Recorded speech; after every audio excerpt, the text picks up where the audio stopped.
Global market में इस वक्त सोने को लेकर एक बहुत बड़ा सस्पेंस बना हुआ है। हाल ही में रिकॉर्ड हाई बनाने के बाद सोने की कीमत में एक तेज करेक्शन यानी कि गिरावट देखने को मिली है।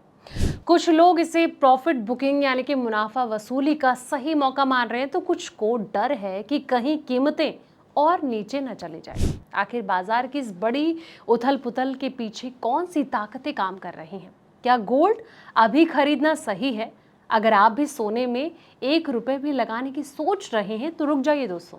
पहले उन 4 फैक्टर्स को समझ लीजिए जो आने वाले दिनों में सोने की किस्मत तय करने वाले हैं। चलिए जानते हैं। नमस्कार, मैं हूं आपके साथ संध्या बिष्ट और आप देख रहे हैं द इकोनॉमिक टाइम्स हिंदी। दोस्तों, सोने और चांदी के बाजार में सब एक काफी दिलचस्पी मूवमेंट वाला जो है वो नजर आ रहा है। ग्लोबल मार्केट में जो हालात बने हैं उन्हें सीधे तौर पर गोल्ड प्राइस का असर डाला है। अभी सोना करीब 4200 के लेवल के आसपास ट्रेड करता नजर आ रहा है, जो अपने आप में एक मजबूत लेवल माना जाता रहा है। असल में बाजार में कई फैक्टर्स एक साथ काम कर रहे हैं। सबसे बड़ा कारण है दोस्तों कि यूएस जॉब्स डेटा जो कि नए आंकड़े आए हैं, उनसे बाजार को अब ये उम्मीद कम लग रही है कि आने वाले समय में यूएस फेडरल रिजर्व जल्दी इंटरेस्ट रेट को कट करेगा, यानी कि ब्याज दरें अभी थोड़ी देर तक ऊंची रह सकती हैं।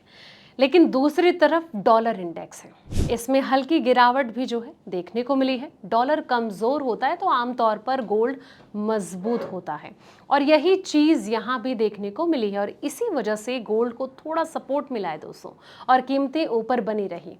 इसके अलावा ग्लोबल मार्केट सेंटिमेंट और गोल्ड की वॉलेटिलिटी भी आगे की दिशा को तय करेगी। अगर पिछले हफ्ते की बात करें तो वहां गोल्ड में अच्छा खासा करेक्शन देखने को मिला था।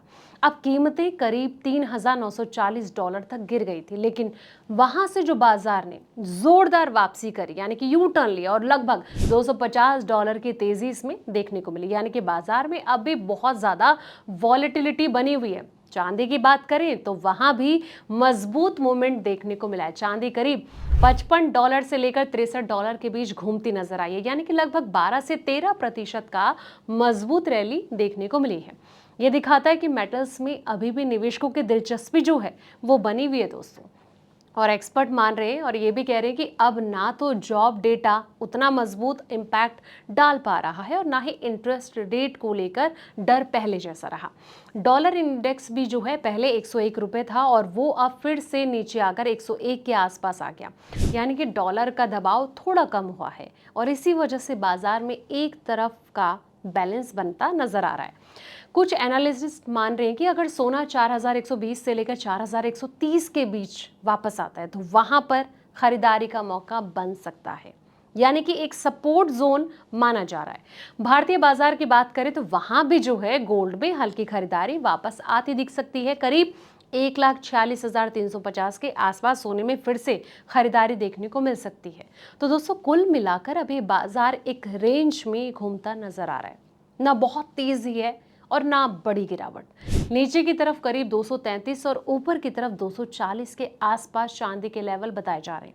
ऐसे में कहा जा सकता है कि गोल्ड और सिल्वर दोनों ही इस समय वेट एंड वॉच मोड में है, और ग्लोबल संकेत मिलते जुलते हैं, इसलिए बाजार भी अभी साफ दिशा नहीं पकड़ पा रहा है। लेकिन अगर आप निवेश करने की सोच रहे हैं तो एक बार अपने फाइनेंशियल एडवाइजर से सलाह ले लें कि क्या अभी निवेश किया जाना चाहिए या फिर अभी रुकना चाहिए, ताकि आपको सही दिशा मिल सके। फिलहाल इस रिपोर्ट में इतना ही। ऐसी पल पल के अपडेट्स के लिए आप बने रहिए हमारे साथ और देखते रहें द इकोनॉमिक टाइम्स हिंदी।